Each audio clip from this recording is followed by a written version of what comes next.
The real learning, in fact, does occur when you're sort of out there on your own and you don't have the supportive mentors or instructors. And it is a practice, right? And so sometimes it feels like the more I know, the less I understand kind of situation. And, there's just so much that we're given. There's so many tools in that toolbox. And I think it can be sometimes overwhelming for students that are getting ready to graduate because they've learned quite a broad range of theories and concepts and ways of practicing the medicine. And then it's kind of trying to figure out, where do I resonate the most?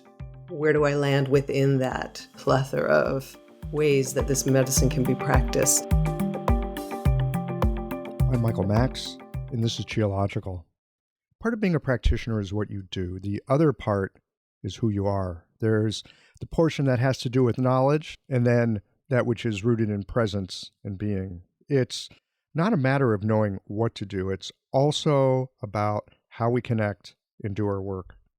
Your diagnosis could be spot on, the points needled with skill, but if you're judging your patients for their habits, beliefs, or lifestyle, then you have some work to do. And that work has little to do with skill or knowledge.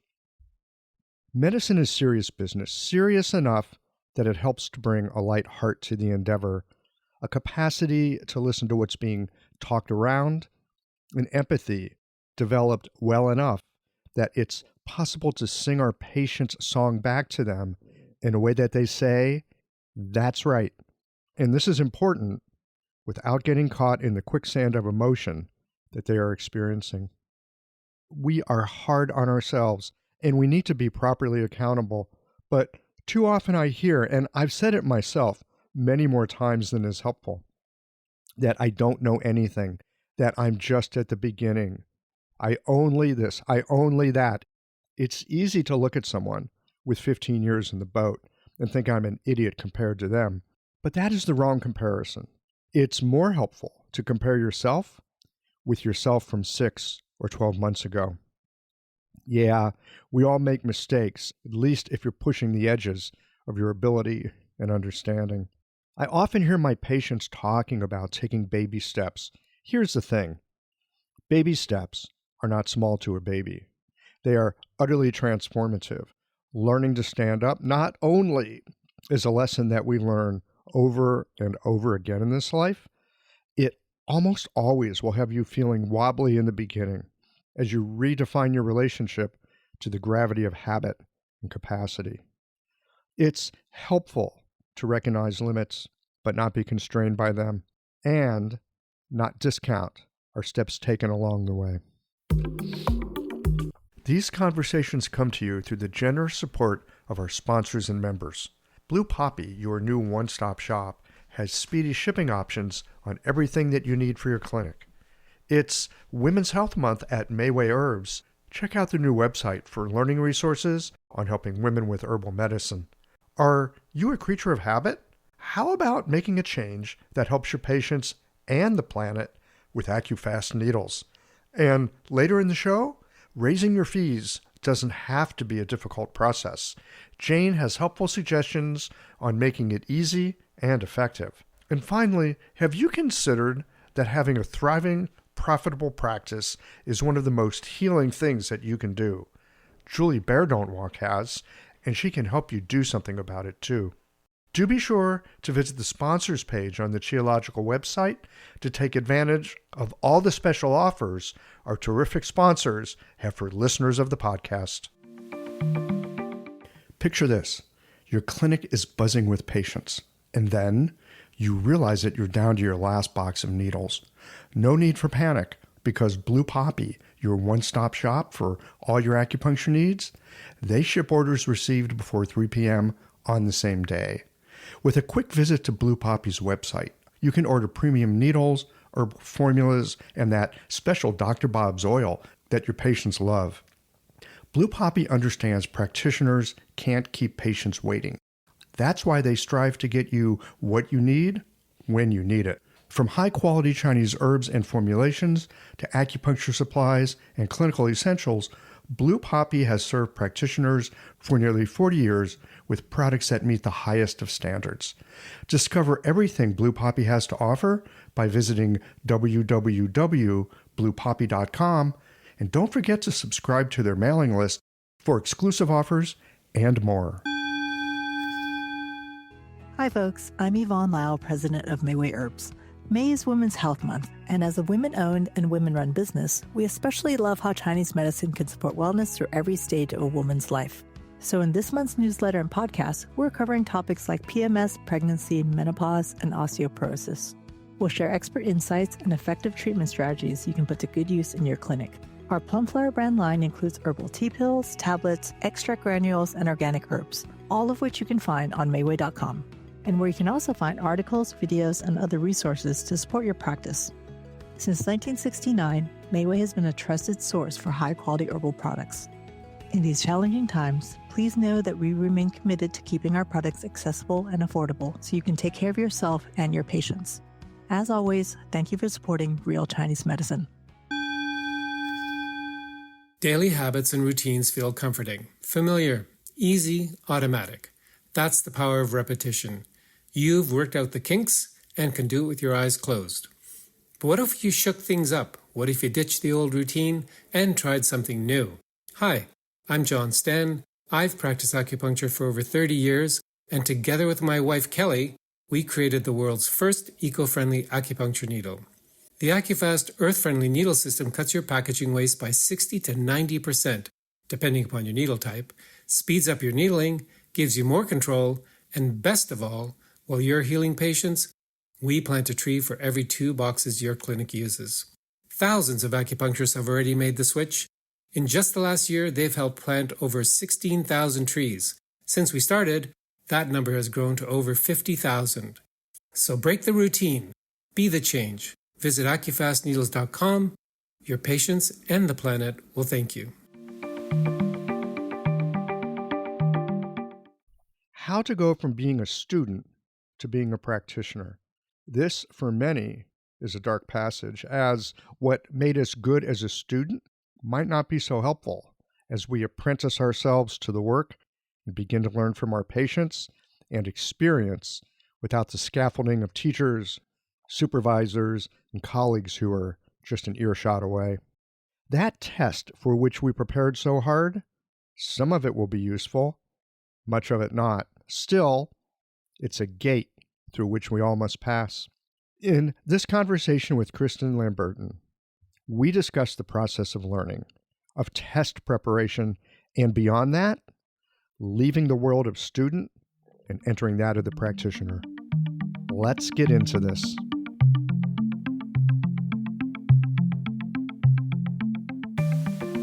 Kristen Lambertin, welcome to Geological. Thank you so much. It's quite an honor to be here. Honor to be here. I've heard people say that before, but I don't quite get it. Like, what's the honor in being here on a podcast? I've been listening to you for many years now, since I was in school. And so getting to talk to you is a little bit like meeting a rock star. From that sense, yeah, it's quite a pleasure. Well, the rock stars on the podcast are the people who come on like you to share something of what you know. That's very kind. I mean, that's what makes the podcast a podcast. Absolutely. Well, it's wonderful to be here and to finally get a chance to meet you. Well, I'm delighted that you're here. We're going to be talking about something near and dear to my heart, learning Chinese medicine. Yes. That's a tall order. It is. It is. It's not an easy subject matter. You're learning a whole new language in addition to all the new theories and concepts. And you're really trying to squeeze in, I think, what originally was a 10-year apprenticeship into 3 or 4 years of study. And that's a lot of ground to cover, especially if you're doing both points as well as herbs. I can't even imagine what an apprenticeship might have actually been like. We use that term a lot, and of course, over the years, that's how it was taught. But apprenticeship it's like such a quirky thing. You're going to learn from your teacher in all whatever quirky, weird ways they have of working. You won't necessarily learn the whole of it. Right. With our modern systems, learn enough to pass a test and be able to converse with each other and then be able to practice in an effective fashion. It's like a whole different mindset, I think. It's really rather new when you think about it, like schools for Chinese medicine. Yeah. That's a modern thing. It is. And our Western approach of kind of how quickly and compacted can we do this to get people out there and start practicing the medicine. And so I think sort of born out of necessity in that way. But I think in a lot of ways, it does leave this space of being far from ideal because you graduate and you think, okay, now what? Where do I go from here? So, is that actually a problem, or is that just endemic to the situation that we find ourselves in, right? We're looking to help people with their well-being. We're looking to connect with people in really profound ways. And the idea that we can, in 3, 4, maybe 5 years, learn to be really good at this, I think it might even be a ridiculous thing to consider because so much of the learning comes after we're out of school. So much of the learning occurs when we're in clinic, we're by ourselves, we don't have our colleagues, we don't have our notes, our teachers aren't there to back us up. We're like, now what? Absolutely. It's a whole different kind of learning. So I'd love to get your thoughts on like how you make that transition. Yeah, I mean, what is it they say? Western medicine is difficult to learn, easy to practice, and Chinese medicine is easy to learn, difficult to practice, right? So the real learning, yeah, in fact, does occur when you're sort of out there on your own and you don't have the supportive mentors or instructors. And it is a practice, right? And so sometimes it feels like the more I know, the less I understand kind of situation. And, there's just so much that we're given. There's so many tools in that toolbox. And I think it can be sometimes overwhelming for students that are getting ready to graduate because they've learned quite a broad range of theories and concepts and ways of practicing the medicine. And then it's kind of trying to figure out, where do I resonate the most? Yeah. Where do I land within that plethora of ways that this medicine can be practiced? And I think that's one of the things that I like to help students with, is sort of like, how do you bridge that gap? How do you hone in on what your individual unique strengths and gifts are? What do you bring to the table? Which may be something like, I know how to hold space for people. I know how to make them feel comfortable just by sitting with them. That might be just that. And that's enough. We have to always tell ourselves that you are enough exactly as you are. And when you try to practice in a way that's inauthentic to who you are, that's, in my opinion, where you run into trouble. So really trying to help students to maximize their own strengths, identify what those strengths are, and then how they can apply within what they've learned through the scope of the medicine. It seems to me that that then means you have to be able to discern and sort of like whittle away what actually doesn't fit for you. I can remember learning some Japanese techniques when I was in school, and they included the little rice grain moxa, which I love to get and I hate to do. I hate it. I just don't like doing it. It just doesn't fit with who I am. And I keep thinking I should be able to do this. And it's really helpful for people. And, it's part of a tradition. And if I was a better practitioner, I'd really learn to roll those rice grains and get it down. And there's just a part of my personality that doesn't do it. Right. And honoring that and respecting that about yourself, and really focusing on what it is that are the strengths that you do bring to the table and where you want to spend your time and effort, because that's where you'll be benefiting your patients the most and growing also as a practitioner, by focusing. Because, we're given certain gifts that we're born with, but that doesn't mean that we don't have to work on those and nurture those and water those, and just like we would an herb or a plant. And then it becomes something that has its own momentum and feels good to you because it resonates with who you are. And I know for myself, practicing the medicine, the times that I've run into trouble are always times where I'm trying to do something that I've been told, or I think, yeah, this is good, I really should do this. But I have an internal nervousness about it or discomfort, and then either it doesn't work, or maybe the patient comes back and says, hey, I feel worse now. Well, that feeling worse now is really, really helpful feedback. Right. Yeah. And it's in those things that we, quote unquote, do wrong, those mistakes that we make, those steps away from our North Star, where we really discover who we are and we really learn about ourselves and about the medicine, right? So I tell the students that when they take an exam, the questions you get wrong are the ones that are going to teach you the most, because you're going to focus on those and you're going to want to understand why you answered that question wrong, versus questions you answered right, you may have guessed on. You didn't know those questions, but you just happened to guess correctly. And then you think you know it, but you really don't. So, So it kind of comes down, in a sense, to how do we know what we know?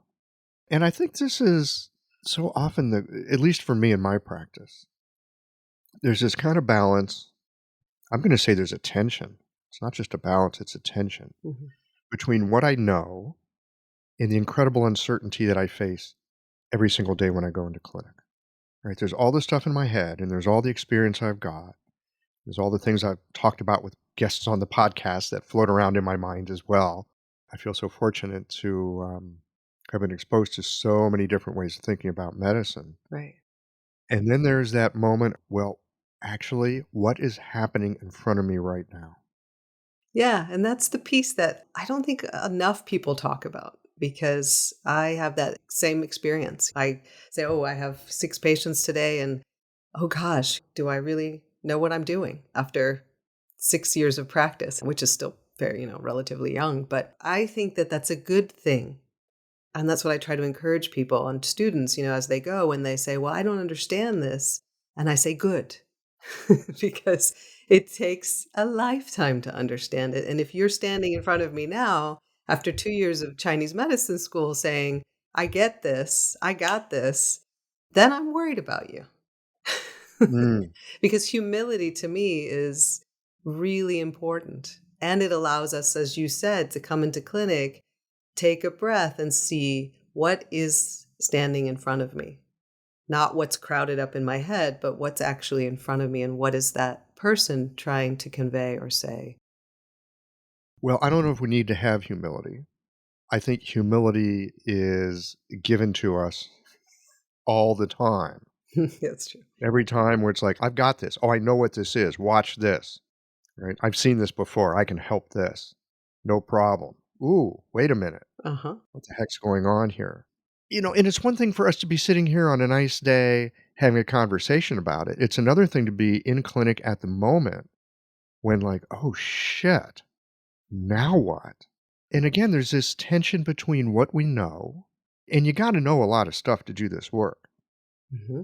and how you handle those moments of, I'm not sure. You were talking earlier about having a capacity to just sit with somebody. Right. I find sometimes that is, at least for me at this stage in my practice, often so helpful. Where it's like, oh my goodness, there's a lot going on.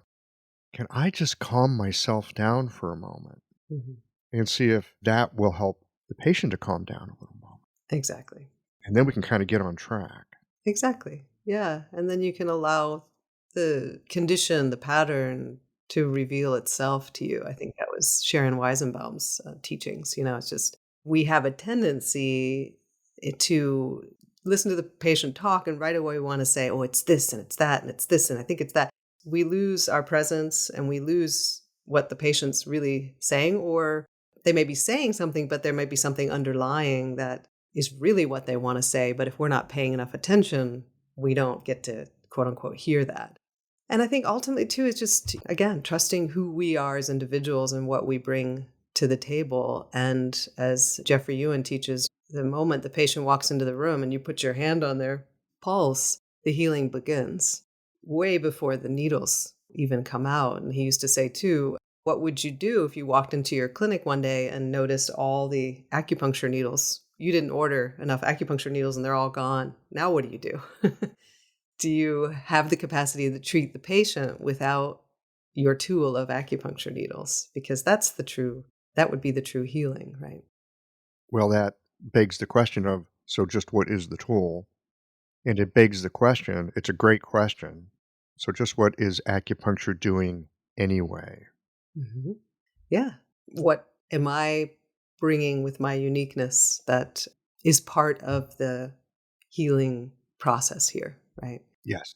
I think that's a great question. And I also, right, this is going to get into touchy territory here, because we do bring ourselves and we do bring our uniqueness And yet, my suspicion at this point is it has nothing to do with us.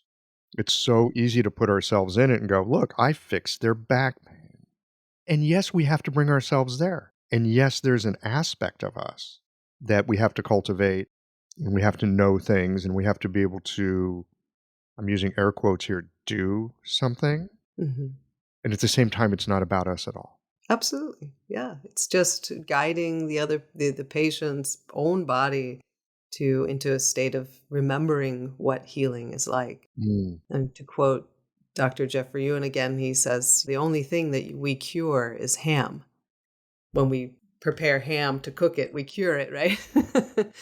And this, again, to me, that brings me back to the idea of humility in the sense of just being centered and grounded and recognizing that, yeah, I'm not here to fix anybody. And if the patient believes that I'm here to fix them, then they're not going to get better because they're expecting me to do all the work. This episode is brought to you by Jane, the clinic management software that honestly just makes running a practice easier. Let's dive into something that's never easy, but sometimes necessary: raising your fees. It can feel awkward, right? But here's a tip that can really help. Consider offering flexibility to your patients as you introduce the change.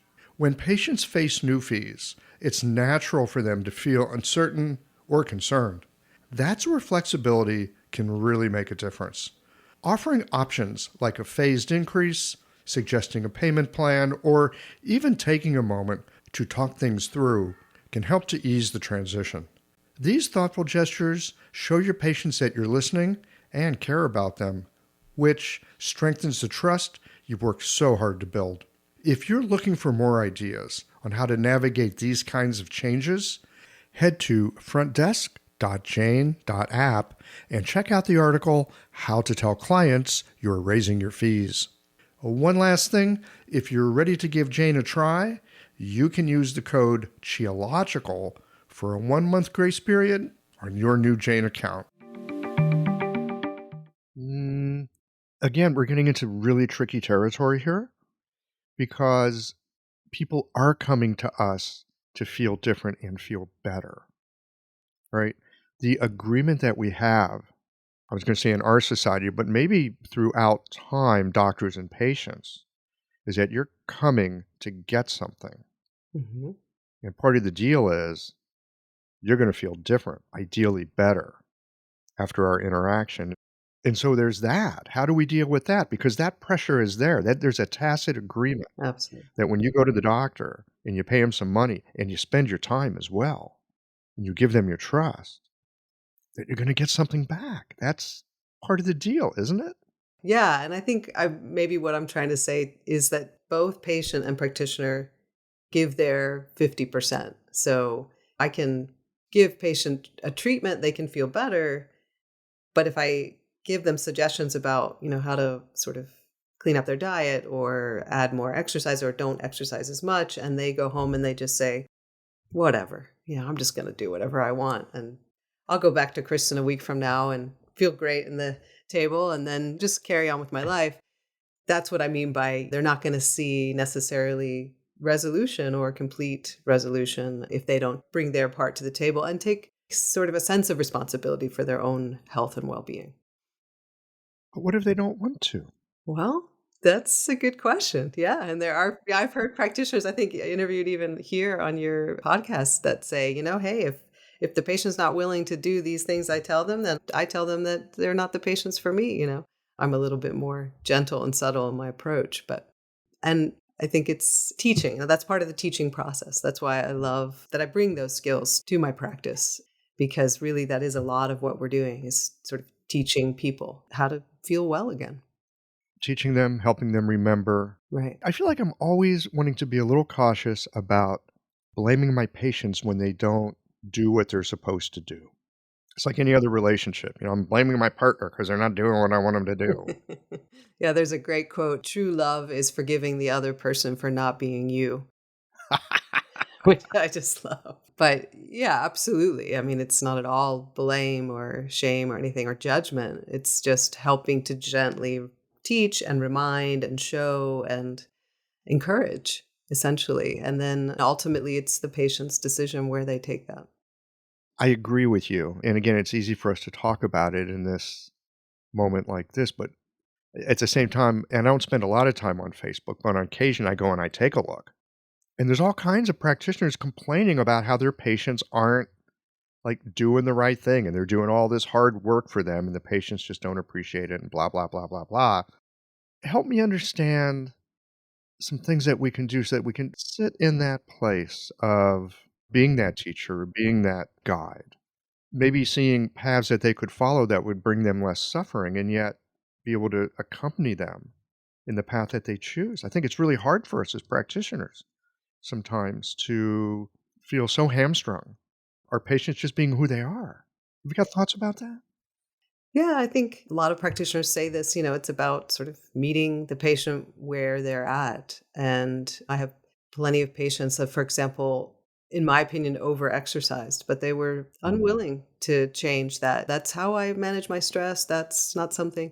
So we just talk about in the gentlest ways possible. I had also patients that were marijuana smokers and had no desire to quit and had their reasons for that. And, again, it's not about placing judgment. It's about just being present with them wherever they're at.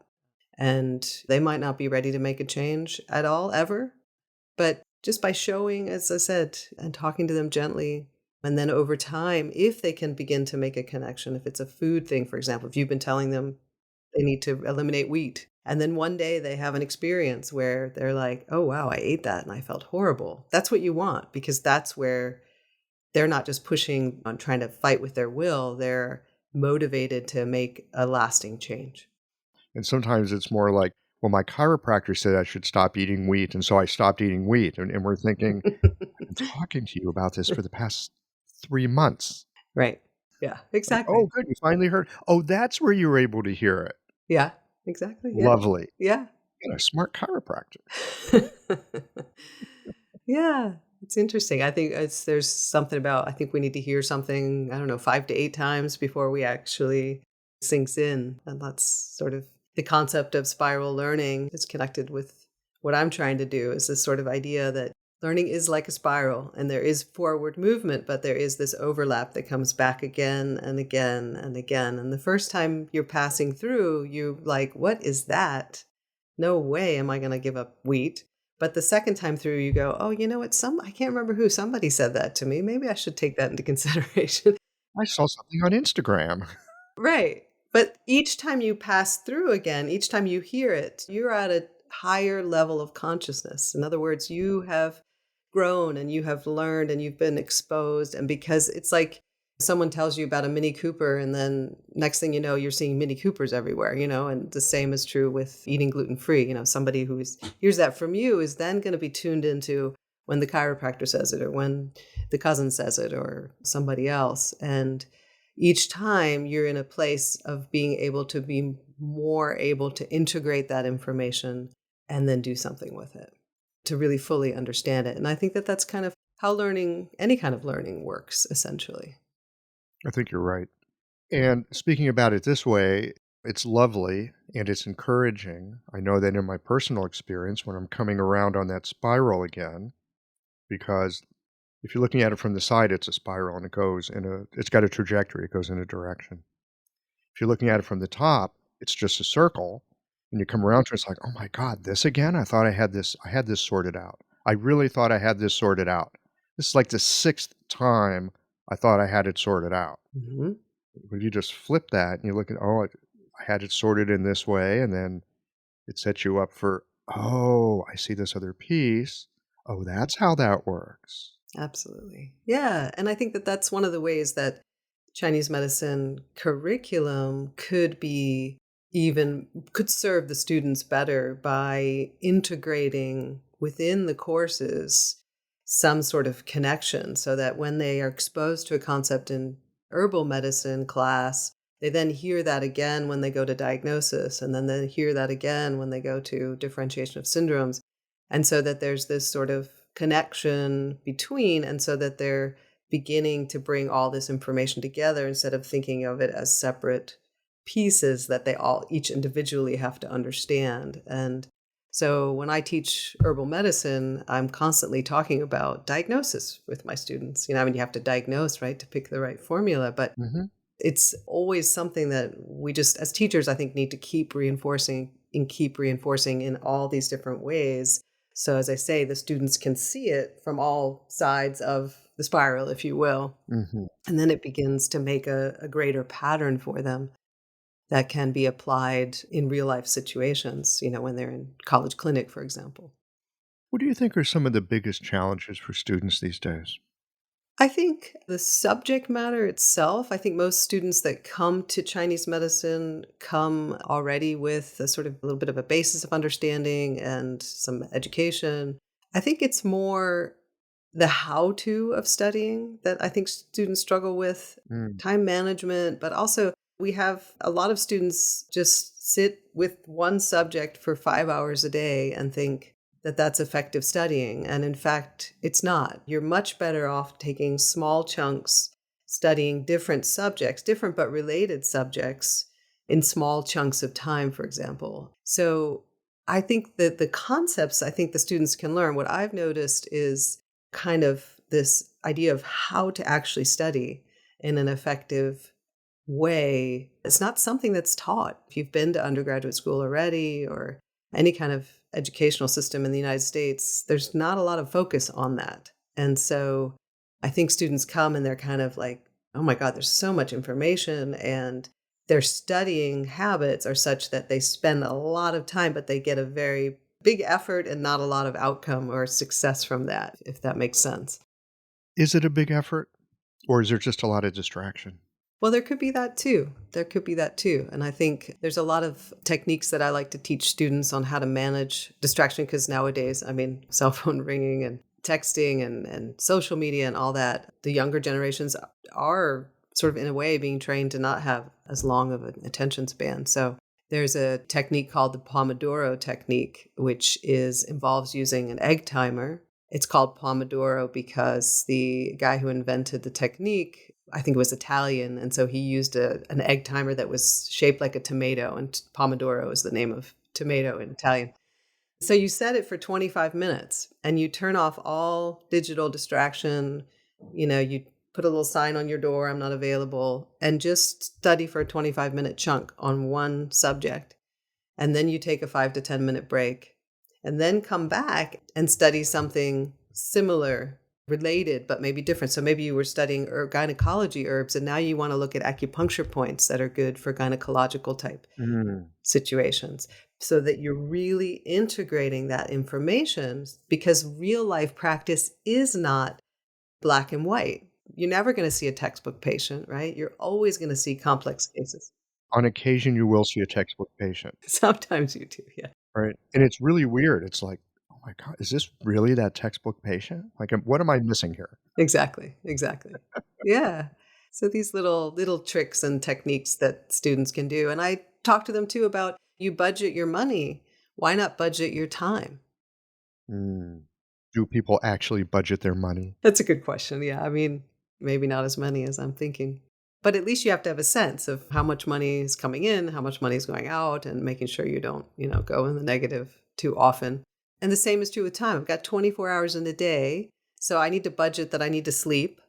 You got to start with the essentials. I need to eat, I need to sleep, I need maybe to take care of kids, I have to walk the dog. You subtract all of those time blocks, and you see, this is what I have left. I've got only 4 hours. Gee, I thought I had 8, but really I only have 4. How am I going to maximize those 4 hours? God, I know it's terrifying. Right. I think of all the things that I put into I'll just do that in my extra time, which is just me being lazy and not wanting to look clearly at reality, because there is no such thing as extra time. Right. I think you're right, Kristen. It's very helpful to have a clear-eyed look at, here's all the things I got to do, here's the things I want to do. Oh, how much time do I actually have for that? Exactly. Yeah. And I think I love to remind people that learning can be fun, right? So they always say, when it comes to learning a language, that children outdo adults in language acquisition. And that actually is not true. It's only true because Children learn through play. And we don't expect children for at least the first 2 years of life to produce any language at all. All they have to do is listen, observe, and play. And then they start to mimic sounds, with their ba ba ba, boo boo boo. And they're just practicing. And as adults, we walk into a Spanish class and expect to be speaking Spanish on day one. And we do it by sort of rote learning, memorization, and writing things down in a book and looking at the board. And it's not a lot of fun. And so for that reason, children outperform adults. So I think it's really important for teachers and for students themselves to bring an element of fun. And there are tons of great digital tools out there that people can use that are free. You can create your own little quizzes and games, and you're interacting with your phone anyway. So why not use that time to, instead of just scrolling through Instagram, to be using an app that's going to help you in a fun way to study for your upcoming exam or whatever class that you have. And so I think that's a key thing. And I think, I've been through my fair share of classes where this teacher just opens the textbook and reads from the textbook. And I think, well, gee, we are graduate students. So we do know how to read. Should be. And you reading it, I hate to say it, but it just doesn't make it any more understandable to me from when I read it by myself. And so really moving away from that sort of didactic, authoritarian style of teaching to much more engaging, interactive type activities, which are real life based in addition. So essentially preparing students for their practice. So are you suggesting that teachers that open up the book and read the book are not effectively teaching? That maybe it would be better if students read the book and now let's have a discussion. By the way, we expect you to be prepared. Exactly. It's exactly what I'm saying. Yeah, like all that reading and sort of read, memorize, understand, let the students do that at home. They're perfectly capable of doing that. And then come to class and evaluate and analyze and create and do those higher order level of thinking that allows them to take that information and apply it. Because to me, it's a waste of time for students to be doing the sort of lower order type things, as I mentioned, of just, okay, take 5 minutes and read, or I'm going to read to you, or memorize this. And it's much more beneficial for students to be able to have the opportunity to, like I said, with a child learning language and just playing around with the sounds, to just play around with it, because that's the time to do it when you're in school. And then feel free to make mistakes and feel free to say things that aren't correct, because that's the correct environment. Oh my God. We hold ourselves to such a standard, and we hold ourselves as students to such a standard. Like, oh my God, can you believe the question she asked? She's so stupid. Mm-hmm. You hear this all the time. People are afraid to speak up. Oh my God, I'm going to look dumb in front of my colleagues. Right, right. So I hear you about the play, and I'm totally with you, because I find that playfulness is helpful in almost all aspects of life. Absolutely. Especially because you let yourself off the damn hook. Absolutely. But we can be pretty unsupportive and pretty mean with each other. You look at our profession, there's no one that throws more shade on acupuncturists than other acupuncturists. Mm-hmm. I want to speak to this elephant in the room because I think it's there and it really can impede learning. Absolutely. Because if we can't bring our playful self, and if we can't all have a good wholehearted laugh at like, yeah, okay, I really had that one wrong. Mm-hmm. Instead of constantly judging and assigning status and they're smart and they're stupid and blah, blah, blah. What are your thoughts about that? I mean, how do we get that kind of darker aspect of being human beings out of the way? Because that really gets in the way of play. Absolutely. Yeah, that's a tough one. And I agree with you. I have seen that as well. Certain people thinking, oh, well, I studied here or there, and therefore I know more, or I studied this technique. And ultimately, it just pulls away from the richness of the practice. We all have something to bring to the table. And I think to me, I work on this with myself of just being able to be upfront with people and say, wow, ouch, that's painful. that didn't feel so good. Yeah, call it out. Yeah, because I think for me personally, judgment of self tends to be the harshest. But I do see, and judging self impacts learning in the same way that, when other people are judging. But there needs to be a space for good intellectual curiosity and conversation within our profession. Mhm. And there are so many different schools and ways of doing things that there should not be this sort of, well, this is better than that approach. The answer to how to manage, that's a tough one. Having a thriving, profitable practice is one of the most healing things you can do as a healthcare practitioner. Because a robust business is the ultimate expression of vital chi. And that's the heart of our medicine. I'm Julie Bairdontlock, and I help practitioners grow nourishing, profitable, authentic businesses that embody the generative cycle of Chinese medicine.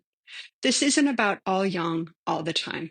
It's about expanding your own internal capacity, growing collaborative relationships with your patients for ethical patient retention, and marketing as an extension of this medicine, not a necessary evil. You already know that everything is connected in your patients' lives and bodies. The same is true for your business. When we align your systems, your schedule, your pricing, and your offerings with you, we create flow, which means more spaciousness, more impact, and more joy. When you are in the flow, fully resourced in terms of chi, time, and money, your business becomes a source of healing, not just for your patients, but for you. Let's grow something rooted, radiant, and real. Visit lifeflowconsulting.com to learn more. I think recognizing it, first of all. Right. And I'm totally with you on that aspect of play, because when we've given ourselves permission to be explorative and to be as happy to get a no as a yes to any inquiry, like, how does that thing work? Well, I don't know. Let's find out. Ooh, there's a way it doesn't work, right? Like, watch any child learning to walk. Oh, there's a way not to stand up, thunk, right? They fall over. We often hear this thing about, well, I'm just taking baby steps. It's like, yeah, okay. Baby steps aren't small to a baby, Right. Exactly. right? They're transformative. And certainly in learning the thought processes of Chinese medicine and how to utilize it, there's a lot of getting it wrong There is. in the process of learning. There is. And so there's a real need for just self-compassion Mm. and for, sort of bringing yourself sort of to that higher level of consciousness where you're just observing.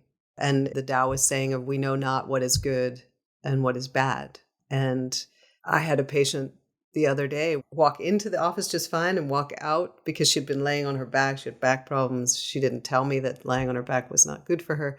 And got up and thought and said, "Oh gosh, I forgot to tell you. Lying on my back makes my back worse." And so I put some ear tags in her before she left, and she left. And I thought about that all day and called her at the end of the day to check in on her. And she said, "You know what, Kristen? My back feels better than it ever has." She said, "I left your office and then I just realized my back wasn't hurting anymore." So here I thought it was this disastrous treatment. Mm. And actually it turned out to be just fine, right? So I think always allowing room for that aspect as well. Yes, you're touching on something very near and dear to my heart. It's like been a central part of my inquiry with medicine past number of years. I don't know how many, because I feel like I deal with it all the time. And that's uncertainty. Yeah. That someone comes in and we do the best we can for them. How does it actually go? Well, I mean, who knows? And we can't know until they've had some time to digest that and live their way into a different balance. And sometimes people go away and they never come back. We don't know if we helped them or didn't. Right. And that uncertainty piece, I think, is challenging Very. because we so much want to know. Absolutely. And again, but just creating that space for maybe that patient didn't come back because they're 100% better. And I've had that experience too. I treated somebody, I think once or twice for knee pain. And then she canceled her third appointment and I didn't see her. So I called her. I said, "What's going, just checking in on you." And she said, "Oh, well, I don't need to come back because my knee's better." So, and it was the last thing I was expecting to hear because of my personality, which tends to just kind of beat myself up and have that, sort of imposter syndrome type thing going on. A friend of mine used to say, we get into the work we do to do our own work. Mm. And so this opportunity to, for me, in my case, to really work on being compassionate with myself. Well, there is this archetype of the wounded healer, and it shows up again and again and again through all kinds of cultures and mythologies and stories. It's a real thing. Yeah, we get into the work in part to do our work, and I suspect in part because of whatever trouble and travail we've been through, it also gives us a kind of a perspective, or maybe a kind of compassion, or a drive to do something about that, often to help ourselves. At the same time, we can often help other people. It gets a little tricky there. Like, am I doing this for them or am I doing this for me? Or are you doing it for both at the same time? Both of those things exist simultaneously. And I think, because, we live in a very dualistic Western culture of it's either this or that. But there are a lot of cultures, like in Cuba, they practice Santeria and Catholicism together, and they don't see any conflict in that. Whereas, your sort of devout Catholic in our culture would probably think, how can that be? Have this other spirituality and Catholicism. And so really just holding that space for, can things occur together simultaneously? And when it comes to uncertainty, instead of resisting, because what we resist often tends to persist or grow, embracing in the sense of, what if uncertainty was how it's always going to be? It's kind of when the whole pandemic thing started. I heard a spiritual teacher talking about the only way we can move on is just by assuming, oh, this is how it's always going to be. So how can I be okay with how it's always going to be? How can I find a way to find peace within that? And it's not easy. It's easier said than done, right? But it is that practice of, okay, this is how this is. How can I find a way to be okay with it?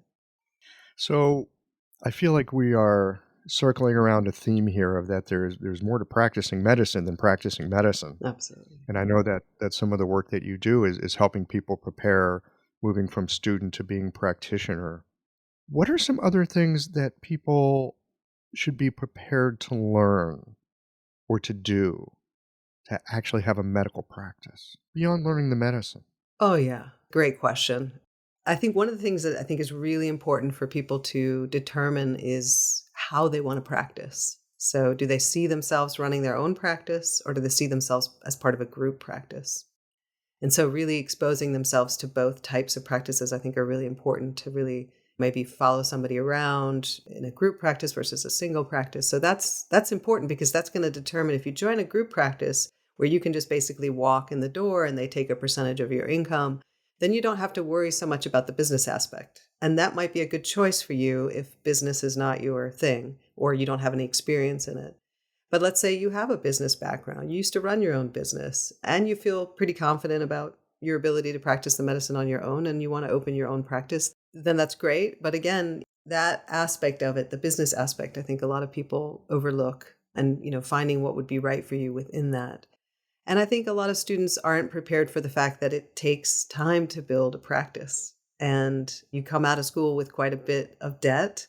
And the reality is, it takes 3 to 5 years to really get to a point where you're not having to bust your butt trying to get patients, and it's sort of self-generating. So can you support yourself for that period of time? Or are you going to need to work part-time somewhere else while you're doing that? So those are the types of things I think that are important for people to start thinking about. And there's desirable places to practice because they're beautiful areas. I lived in Asheville for 20 years, and students graduate there and think, oh, I'll keep practicing in Asheville. Well, if you throw a stone in Asheville, you're going to hit either an acupuncturist or a massage therapist. So, hey, maybe that's not a good choice. Yes, maybe you want to live in Asheville, but, why don't you take an hour drive and go into the countryside a little bit and establish a practice there?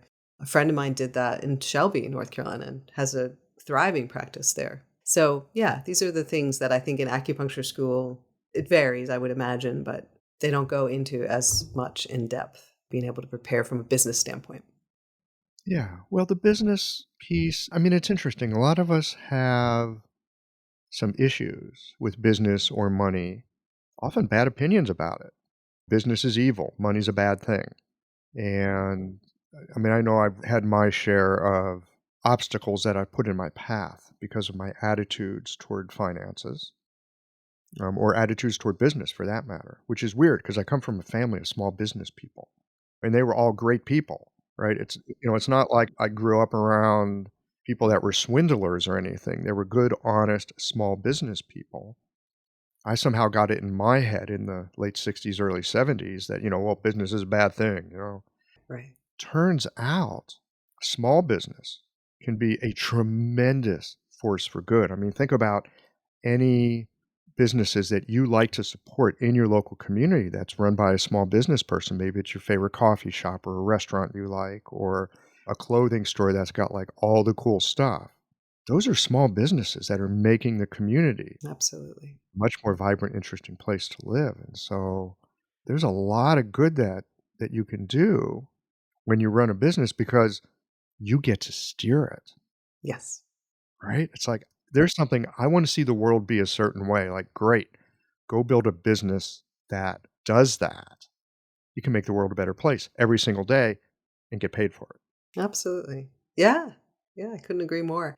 And I think also the concept of money and healing practice, and a lot of people feeling like that's a conflict of interest and that it's feeling uncomfortable collecting money for providing healing services. And how much am I worth? And am I really worth this much? I just graduated from school, and really encouraging people, hey, do your research, analyze what the average cost is, find something that feels good to you. But this is part of it. You spent 4 years, lots of blood and chi and effort in school to learn this medicine.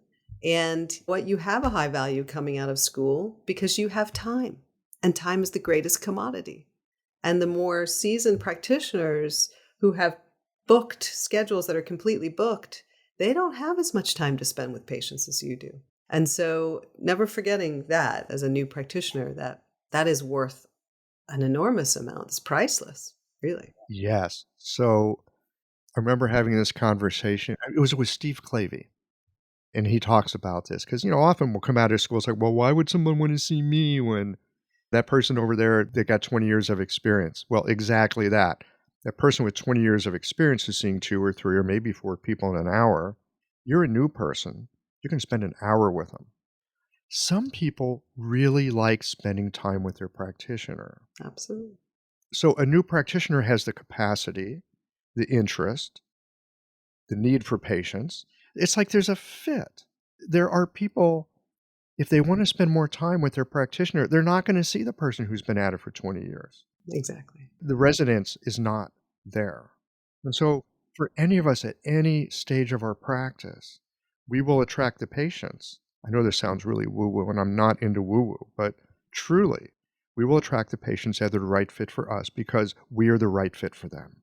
Absolutely. Yeah. And as young, new practitioners, you also have that drive, that thirst, that desire to do well, that motivation that if you've been practicing for so many years, there can start to be a repetition and you can start to get a little bit bored and a little bit lazy. And Really? Do you get bored and lazy 20 years into it?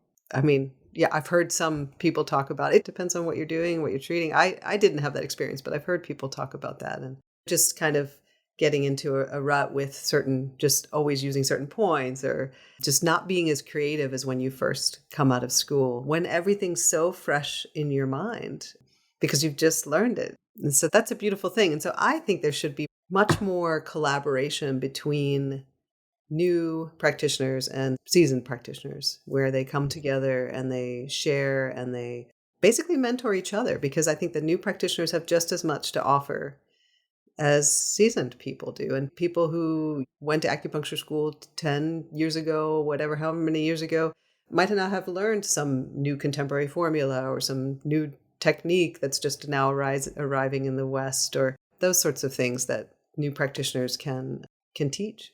I love the idea. How would we create something like that? Everyone's busy. Everyone is busy, yeah. Everyone's busy. I love the idea. I'm thinking about, I got a bunch of friends that are psychotherapists, and new psychotherapists, they go into practice and then they have supervision with more experienced practitioners to help them through the cases that they're working on and travails that they're running into. There's that. And even psychotherapists that have like decades of experience, they will still often have a supervision group to kind of hone their edge Yeah, because there's always a leading edge that we're working on. right. So they've got that built into their profession, but we don't have anything like that. What I hear you talking about rhymes a little bit with what they're doing. So have you got ideas about how we could make this part of what Chinese medicine is also about? How would we get this kind of exchange going on? Well, I think now much more in a digital, accustomed to digital types of ways of interacting. But so I think doing something, again, to make it as easy as possible for people. It doesn't have to be that frequent. It could be once a month or even less, once a quarter. And just inviting people via Zoom or some platform like that and coming together and sharing in that way. When I was in school, I also followed around as a seasoned practitioner whenever I was in New Jersey, which is where my family's from. And she was very busy, so she didn't, teach me that much, but I just got to watch her. I just got to observe. She just allowed me to sort of follow her around. And she was, she's in her 60s, and I mean, she had 1,000 times more energy than I did, and I'd be exhausted at the end of the day. And she was on to her 20th patient of the day.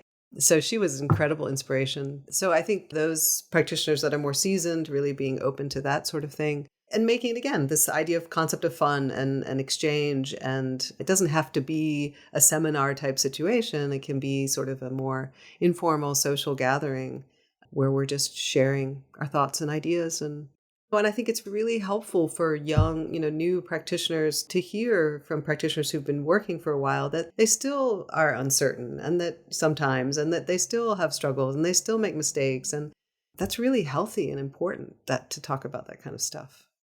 Normalize what the practice actually is. Exactly. I know when I was a young mother, I think about what all the mistakes I made raising my son and then talking to other women as the years went on. And we would joke about, oh, you think that's bad? Let me tell you what I did to my kids. It was like, oh, that made me feel so good. Okay, I'm not crazy. I'm not a horrible mom or whatever. So I think that kind of sharing is really healing and helpful. Mm-hmm. Yeah, we have to be on our game at the same time. How do I say it? I want to say let ourselves off the hook. There's certain hooks we need to be on, for sure. Mm-hmm. But there's certain hooks we can let ourselves off of. Absolutely. Which is a very Chinese medicine way of saying both and like look at the context and figure it out. Well, when do I do what? Great question. What's the context? Right. Exactly. Yeah. Yeah. I remember a friend of mine telling me about an experience that he had with an herb teacher of his. He was just starting to learn herbs, and he was working with a practitioner who was not his teacher necessarily, but like following her around. And he's like, oh, I just learned about dongui. Dongui is a good herb. So he went to the teacher and said, teacher, I hear dongui is a good herb. Is it a good herb? And the teacher, this practitioner was like something, I can't remember exactly what she said, but she like really got his attention. It's like, well, for whom and for when? Is it a good herb? For who and when? He was a 6'4" guy. He felt like, 3 inches tall after that. But I think that is such a pertinent and potent thing. And the beauty of the medicine that we practice, like, what's the context? Mm-hmm. For whom? When? Is the timing right? Because something that's perfectly right today could be dead wrong a month from now. Right. Yeah. And I think it's hard for us educated in the West with a very sort of black and white, again, type of thinking to embrace the sort of the gray area of Chinese medicine, and that there isn't, I think students crave that. And I've experienced that as a Chinese medicine teacher.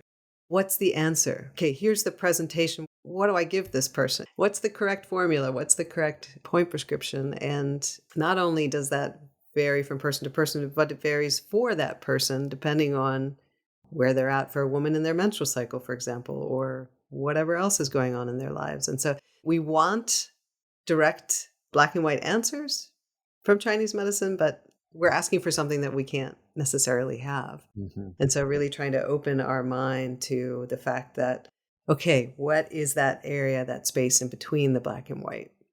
And maybe somewhere there lies the answer. It's tricky. I agree with you. We, especially in the West, there's a right, there's a wrong, especially with medicine. I mean, we got evidence-based, for God's sake. There's research studies, or there should be, We've got this whole idea in our mind that there's one right way to do it. And there is a right way to do it, usually more than one. I think at the same time, in the back of our minds, we're also remembering there's plenty of wrong ways to do it. Maybe instead of worrying about getting it right, we could just start with, how about I make sure I don't get it wrong? Right. Yeah. Yeah, exactly. I wonder if that would help. I'm thinking that myself. I'm going to take that into clinic this afternoon. Instead of trying to figure out what's right for this person, can I say 3 things to myself about what for sure are wrong and just see what shows up when I'm thinking it from that direction? Right. That would be a good practice. Yeah. It might be. I'll let you know how it goes. Thank you. Yes, please do. Yeah, I think, and too, with right and wrong, too, I think we're trained as practitioners to look for what's wrong with our patients. Mm, spot on. And what about going into clinic and saying, okay, for every patient, I'm going to find at least one thing that's right? Because if everything was wrong, the patient wouldn't be living. So there has to be something right, right? And what is that right thing? And how can we use that as a point to work with, as a strength that the patient has in order to do the things we want to accomplish in our treatment to help them on their journey to wellness? It's like raising kids in a way. Easy to catch them doing the wrong thing and point that out. But can you catch them doing something really awesome and point that out? Right. Like, oh, there's your superpower. Exactly. And I think patients often feel guilty anyway. It's like, I'm not feeling well and it's probably my own fault or things I'm doing. And they come in and complain about all the things that aren't working. I mean, that's part of the agreement. Sometimes I think exactly what you were just saying, if I can find something about them that's right or working well or a strength Mhm. and remind them, bring it to their attention that they have this. Because often they overlook it. It's like, oh, yeah, that. It's like, yeah, no, exactly that. It reinforces it. It's like in a couple between intimate partnership. Mm. If you're constantly telling the person what they're doing wrong, that's very demotivating for them. But if you say, I love it when you say this particular thing, or when I wake up in the morning and the coffee's ready, I just love that.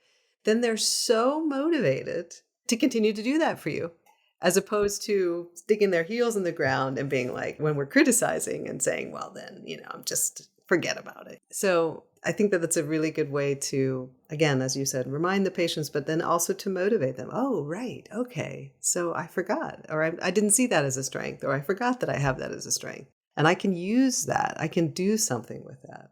Well, we do that with our medicine, don't we? I mean, humans are mostly closed systems, semi-permeable, let's say. And so often when I think about working with people and I want to help them heal something that's not working well, I'll take the thing that's working well and use that to help the part that's not working well. We do that with acupuncture. We do that with herbs. We can do it with food therapy. It's partly how our medicine works. We take what's strong and move it to the place where they're weak. Absolutely. Yeah, that's, again, the concept with when working with students, again, to just really help them identify what their strengths are and build off of those to be able to best learn the medicine in a way that resonates with them and that is the most effective for them. Any other advice that you have for new practitioners when they're starting out in their leaky boats? I think just really trusting themselves, trusting what they know. They've gone through a process. They've studied for a long time. They've taken very rigorous board exams. They're there for a reason, and they know more than they think they know. That's a fun voyage of discovery, to finding out what you know that you don't know you know. Right, right. Now, you help people with this too. You've got a website, you do some coaching. Why don't you just tell us quickly how people would be able to find you and find out more about what you're doing? Absolutely. So my business is Triple Spiral Learning. So the website is triplespirallearning.com. You can also find me on Instagram, Facebook, LinkedIn. And I provide academic coaching, is what I'm basically calling it. So it's not really teaching the subject matter, although we do get into subject matter concepts. It's more about just coaching them through the process of learning. Again, helping them get things when they're ready to make together that transition simultaneously from student to practitioner, and helping students prepare for the board exams, helping students to better understand more difficult concepts that they don't feel like they are really grasping in school. and providing accountability for them. So a lot of students struggle with that, with all the distractions of the world. So someone who's sort of in their corner saying, hey, how's it going? Did you finish this? Did you work on that? How did that work out for you? What worked? What didn't work? How can we tweak that? And showing students different types of, as I mentioned, digital tools they can use, different ways to approach test taking they might not think of if they struggle with test anxiety. Again, budget their time, manage their time, and study in a most effective way possible. So to be able to maximize the time that they do have. Great. I'll make sure that's all on the show notes page as well. So if that's interesting to y'all, you can just pop over there. Kristen, thank you so much for your time today. I love the medicine like you do. And part of what I love about it so much is the learning that we're always invited into. So thanks so much for your time today. Thank you so much, Michael. It's been really, as I said, a pleasure and an honor. I appreciate it.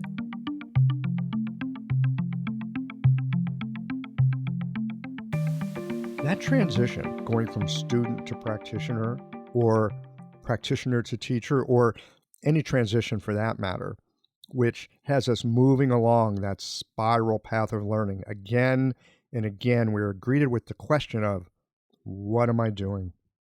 Curious thing about that question of what am I doing is that it can be used against ourselves with fear and constriction, or as an invitation to lean in with a readiness to inquire and learn. You're the one who decides, and it makes a difference too. Well, here we are at the end of this episode. If you've listened up to this point, you're either a rabid fan of Cheological or the forward button on your podcast player stopped working. If you are indeed a fan of the podcast, you can help us to bring new episodes to our community of practitioners by supporting us with a membership or a one-time contribution. Details, of course, are on the website. That's it for today, friends. Join us again next Tuesday for another thoughtful episode of Cheological.